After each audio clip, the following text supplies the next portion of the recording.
जी viewers, आज इस video में मैं आपको बताऊंगा कि किस तरह आप माइक्रोसॉफ्ट वर्ड में अपनी पासपोर्ट साइज़ फ़ोटो खुद एडिट कर सकते हैं, उसका प्रिंट निकाल सकते हैं। तो बहुत ही सिंपल है। तो स्टार्ट करते हैं जी।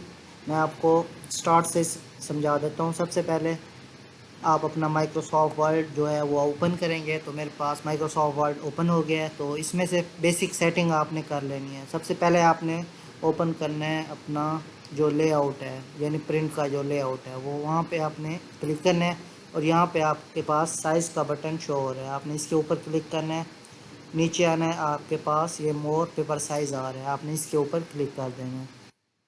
तो यहाँ से आपने इसकी जो विड्थ है, विड्थ आपने रखनी है जी 6, और आपने जो हाइट है वो रखनी है 4।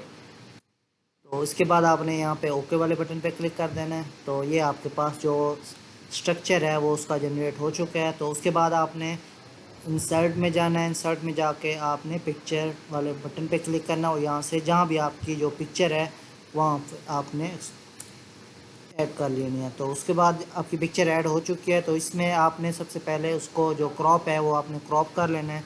तो मैं इसकी जो क्रॉपिंग है वो कर लेता हूँ। फॉर एग्जांपल यहाँ से मैं चाहता हूँ यहाँ से यहाँ तक जो हमारी जो तस्वीर है, बाकी जो एक्स्ट्रा पार्ट है वो मैं कहता हूँ कि यहाँ पे शो ना हो। तो यहाँ से आपने इस शेप में जब आपका एरो है तो इसको मैं यहाँ पे इसको ओके कर देता हूँ, और यहाँ पे जहाँ पे क्रॉप वाले बटन पे क्लिक करता हूँ तो जो मेरी पिक्चर है वो क्रॉप हो चुकी है। तो उसके बाद मैंने क्या करना है यहाँ पे, तो जिस तरह यहाँ से आप खुद भी फर्दर इसकी थोड़ी सी मतलब इस तरह सेटिंग कर सकते हैं। इसके जो कॉर्नर हैं यहाँ से पकड़ के आप उसको पासपोर्ट साइज़ जो है उसको आप जनरेट कर सकते हैं। तो इस तरह आप जब आप इसको कंट्रोल या अपने कर्सर से या अपने माउस से इसे ड्रैग करने की कोशिश करेंगे तो ये आपकी जो पिक्चर है ड्रैग नहीं होगी।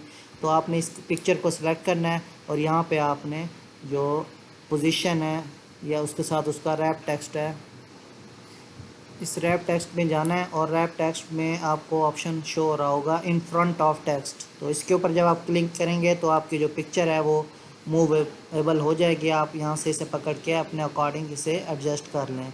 फॉर एग्जांपल मैंने इसे यहाँ से इसे पकड़ लिया, और तो फर्दर भी आप अगर इसके जो कॉर्नर हैं उसे थोड़ा बहुत कमी बेशी करना चाहें तो वो कर सकते हैं। तो यह एक हमारी जो पिक्चर है वो हमारी क्रिएट हो गई है। तो क्योंकि हमने इसकी 4 ऊपर और 4 नीचे जो पिक्चर है वो ऐड करनी है, ताकि हमारे एक प्रिंट पे 8 जो हमारी पिक्चर हैं वो जनरेट हों। तो आपने क्या करना है, कंट्रोल वाले बटन पे क्लिक करना है, और उसके बाद पहले आपने अपनी जो पिक्चर है उसको सिलेक्ट करना है। उसके बाद कंट्रोल पे क्लिक करना है, और उसके बाद आपने माउस के साथ इसे इसकी एक डुप्लिकेट जनरेट कर लेनी है। मैंने यहाँ पे इसकी एक जो डुप्लिकेट है वो जनरेट कर ली है। ये हमारे पास एक जनरेट हो चुकी है। इस तरह दोबारा आपने इसको सिलेक्ट करना है, और यहाँ से कंट्रोल प्रेस करना है, और कंट्रोल प्रेस करने के बाद आपने एक और डुप्लिकेट इसकी जनरेट कर लेनी है। तो एक और डुप्लिकेट जनरेट हो गई है। तो दोबारा इसकी डुप्लिकेट जनरेट करते हैं। कंट्रोल प्रेस करना है, और आपने माउस के साथ इसे पकड़ के इसे ड्रैग कर लेना है। तो हमारी 4 जो पिक्चर है वो ऐड हो चुकी हैं। फर्दर आप अगर आप चाहें तो इसको थोड़ा मूव कर सकते हैं इस पेज के हिसाब से। तो अगर ना भी करना चाहें तो ये भी बेटर है। उसके बाद आपने दोबारा से कंट्रोल आपने पिक्चर को सिलेक्ट करना है।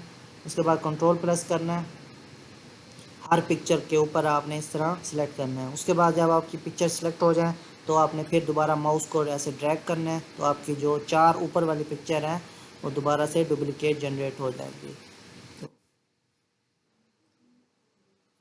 व्यूअर्स, आपकी ये जो डुप्लिकेट है वो जनरेट हो चुकी है। तो इस तरह आपकी 8 जो पिक्चर हैं, आपकी 8 पिक्चर जो हैं वो जनरेट हो चुकी हैं। तो इसका आप प्रिंट करके आप इसे यूज़ कर सकते हैं।